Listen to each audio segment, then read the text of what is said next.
What's going on, guys? Patrick here with Land and Ocean, and today I'm gonna give you guys a deep dive into how I craft the look of my video, meaning like the picture profile I shoot in, how I go by grading, and I'm also gonna give you guys a free LUT at the end of the video.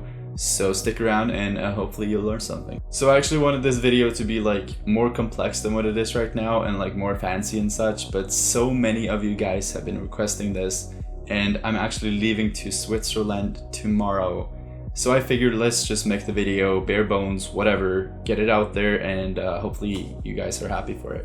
Alright, so let's go ahead and get started on the video itself, and we're gonna start off with the picture profile. And to be honest, I don't know what the picture profile I'm using is. All I know is that it's some sort of a tweak between S-Lite2 and Cine 4. And I remember when I first got the A7SII, I absolutely hated S-Lite2. I could not stand it. Not just because the minimum ISO is 1600, but also because the camera simply is not supporting it in a way, because the codec just falls apart and I hated it. So I went into PP7, which is the S-Lite2 one, and I swapped it out for Cine 4 and I tweaked some other settings, but I'll pop that onto the screen right now so you can take a look at it.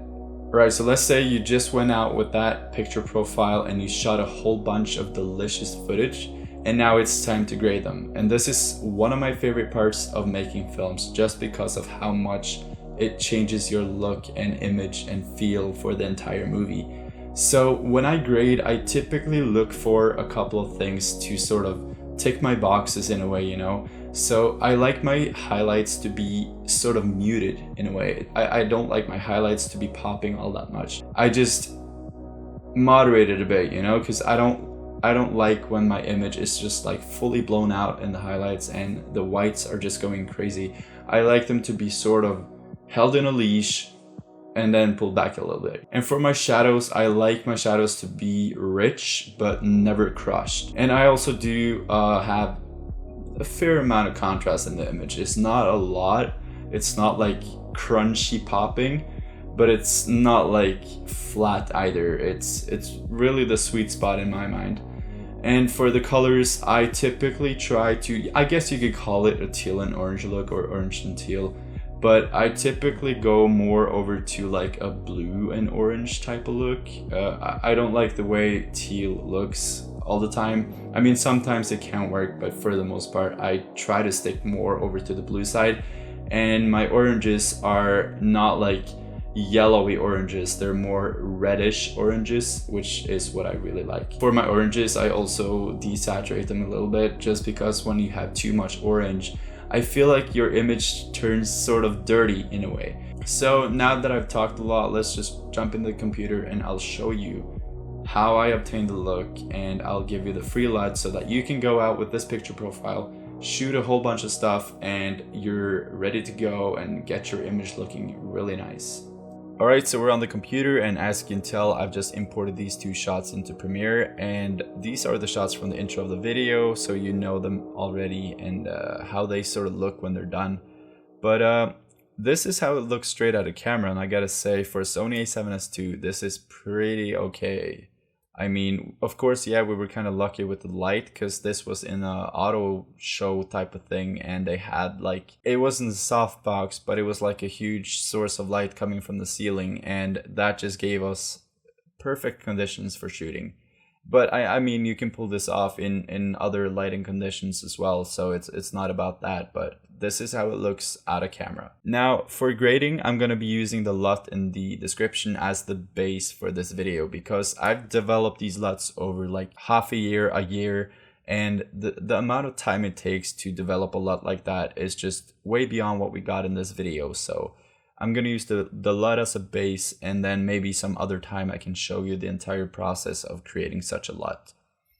So what we're going to do is we're going to go into the Lumetri window and open up the LUT. It's on the desktop, for me at least, but you can put it in wherever you want.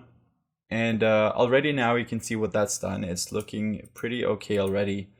So this is the base of the LUT, and what it's giving us is the color scheme in a way, because this is what I find to be the most tricky to sort of replicate on the move, on the go, is the color scheme. So I just wanted to nail that every single time and then build onto that with different settings later. So right now I'm just going to drop that a little bit, maybe down to 88%. It's looking pretty good. And then head over into basic correction. Now, like I said earlier, I like my shadows to be rich, and I'm going to drop the shadows quite a bit here. Like that looks pretty good to me. Now, the highlights here are looking pretty okay already. I might just boost them just a tiny bit. And then now I can see on his hand here, it's looking pretty like flat. So I want to just introduce a bit of dynamic onto this hand part right here. So I'm going to up the contrast just a tiny bit, like 20. And you can see this is what we got now. And I'm also going to up the saturation just a tiny bit and drop it sort of cooler, because it was just a bit too warm for me, like that. So now this is after basic correction, and you can see what that is done. Now this is sort of building on to the look that we already got from the LUT, but it's like taking it up a notch.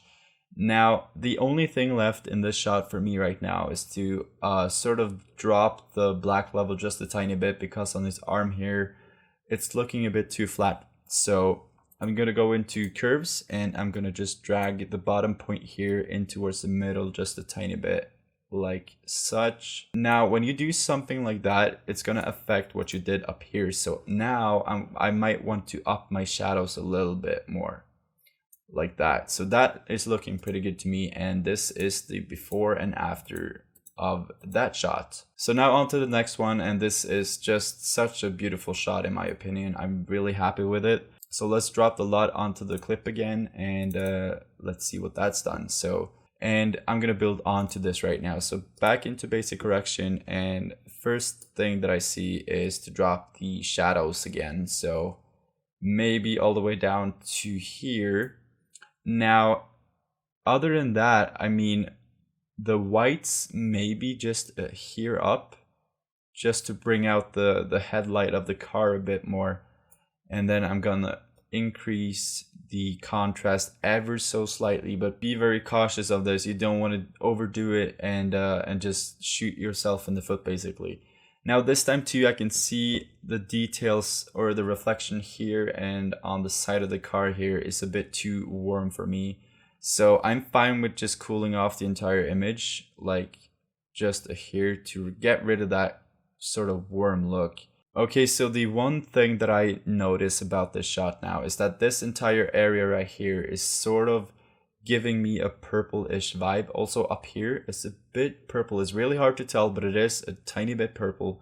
So I'm gonna go into color wheels, and I'm just gonna assume this is like the midtones area, because these are shadows, these are highlights, and these are midtones. So I'm just gonna drop that a tiny bit towards green, as green sort of counteracts with the purple. And it's super subtle, but it's there.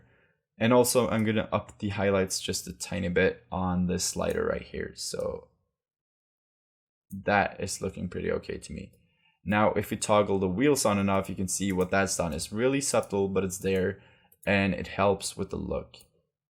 And finally the entire layer of Lumetri on and off, and you can see what that's done.